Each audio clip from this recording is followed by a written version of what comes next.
Hello, everyone. You're welcome to today's episode of Pages Highlights. Today, we'll be talking about long term dating. Why do people embark on long term dating relationships? What are some of the advantages and disadvantages of long term dating relationships? Is it really worth it? At what point do people decide whether or not they would like to spend the rest of their life with the significant other that they are actually dating? Today, we'll be hearing the story of Nora and Benson, two young people who embarked on a long-term dating relationship. I have waited for this day since I began dating Benson. The day he would pop the question and ask me to marry him. It's been 5 whole years of dating and clearly I am getting tired because it seems like that question may never come up. I don't know what to do. I love Benson. But it's starting to feel like there's no direction towards this relationship. I don't want to sound like I am desperate, but I feel like it's high time I ask him the question on where this relationship is heading. Alright, we have heard from Nora. It's time to hear what Benson has to say. This has been a very difficult season. I mean, how do I go about telling Nora that I am no longer interested in the relationship? I feel sad for pulling her along with me through this uncertainty for 5 years. But I don't feel any connection with Nora again. I have been emotionally unavailable to her, and I know she knows this. I have been laid back and withdrawn in the last 8 months, and this is not the kind of man I want to be to my woman. But I just can't be the right man for Nora. I have tried, but it's been difficult from my end. I no longer want to continue dating out of pity because I know Nora deserves better. Sadly, I don't see her in my future. And this is not her fault. I want to get married, but it can't be her. It's better I let her know this so she can move on. I know she would hate me for this, and I can understand, but I would rather end the relationship than get married to her and become a cheating spouse to her and put her through a lifetime of hurt and pain. So we have heard the two sides of the story. But a quick question for you, Benson. At what point did you realize Nora was no longer the one for you? I realized I started losing interest few months after we moved in together. But then it felt convenient at the time to be in the relationship. We were both wrapping up our master's degree program as foreign students. We shared resources and basically just lived as a couple. Soon we began getting physical. She even took in 2 years ago and then aborted my child without letting me know. I would have accepted the child regardless of whether we were going to get married. She said she wasn't prepared to be a mother and wanted us to be properly married before taking in. That act broke my trust in Nora. But I pretended to move on as I clearly had nowhere to go. When we completed our program, my plan was to work here for a year and then return back to Nigeria to establish my company. Nora gained an employment with one of the big companies here, and she is clearly doing well in her career. She doesn't want to return back to Nigeria. It's just so clear that we want different things at this point. So over to you, Nora.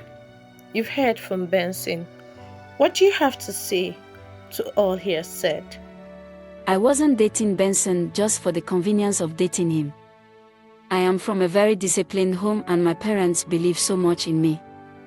I didn't want to disappoint them by telling them I was pregnant out of wedlock. I also saw how focused Benson seemed and didn't want to make it seem like I was trying to force him into marriage with pregnancy. I also didn't feel ready to be a mother. So I made a wrong decision to abort. I regret the very act of that every single day. I have heard all that Benson has said and I agree that we want different things. Even though he never brought up the question of whether I would like to return to Nigeria or not.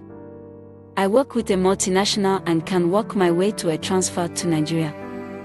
But he didn't even offer the option and just assumed I didn't want to go back to Nigeria. I can't force him to be with me when he clearly doesn't. After 5 years, he clearly says he doesn't see me in his future. It is okay. I will gather the piece of my life back again. To Nora, I would say, it's hard to hear about your story. Now that the relationship is over, I want you to pick your lessons carefully. I would advise you to document your lessons, as this would help you avoid repeating the same mistake. You must remember that God's love is constant and unconditional, and when you go to Him with repentance, He is faithful to forgive you. You may feel broken, but you know what? God delights in fixing broken vessels. Broken crayons can still color. Take time to pray for strength and guidance and trust God to guide you through the plan for your life. To Benson, I would say, leading a woman on for 5 years is never the best thing to do. It sounded like you were dating Nora because it was convenient for you at the time, and that was very wrong. It appeared you never really loved her or saw her in your future. I would advise you to genuinely seek for Nora's forgiveness and try to avoid doing this to another woman. Learn from your mistakes and also document your lessons. However, I would commend you for not going along with the relationship out of pity. This is because when you marry out of pity, over time, you may begin to resent her and feel trapped in the relationship. Pity is not a foundation for healthy, lasting relationship. This is because without genuine love, respect, and emotional connection, the marriage may lack depth and intimacy.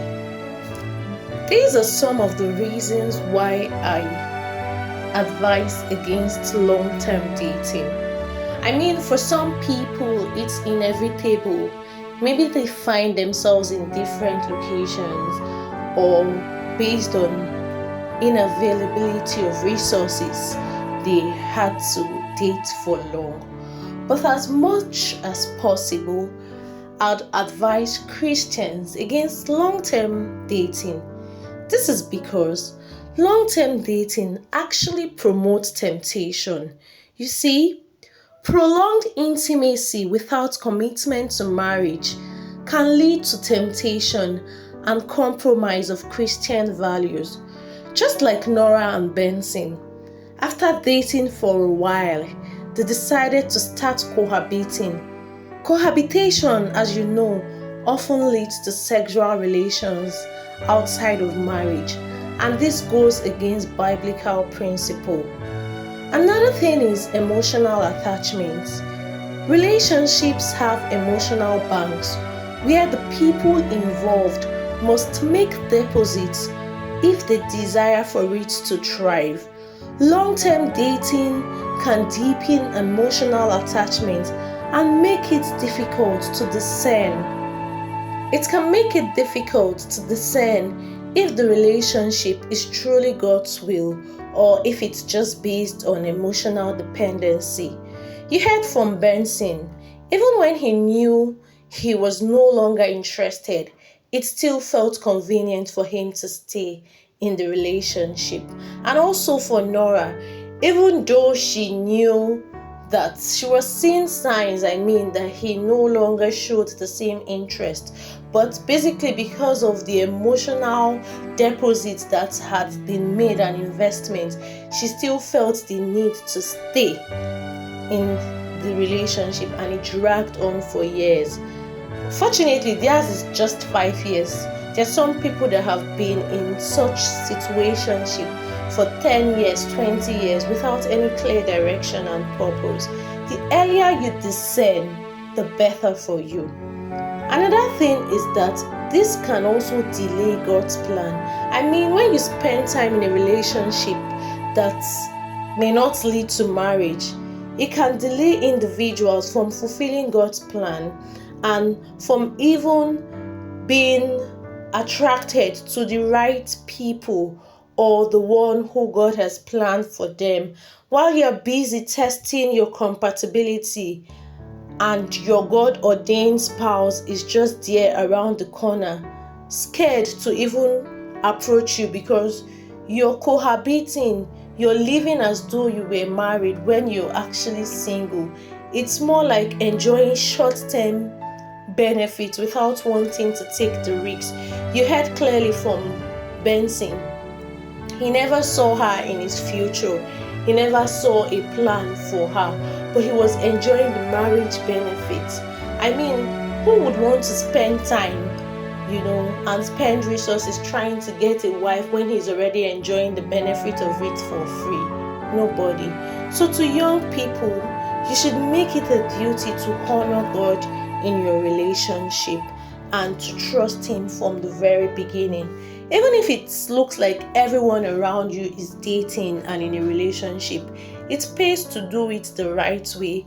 It pays to know the mind of God for you with this person from the very beginning, as this would avoid long-term hurts and pain and heartache. At the end of the day, you have to be wise with your choices. Where you have made mistakes, pick up your life and move on. With this, we've come to the end of today's episode. I hope you enjoyed this. If you did, please give this video a thumbs up and also consider subscribing to our channel. Until I see you again next time, it's bye for now.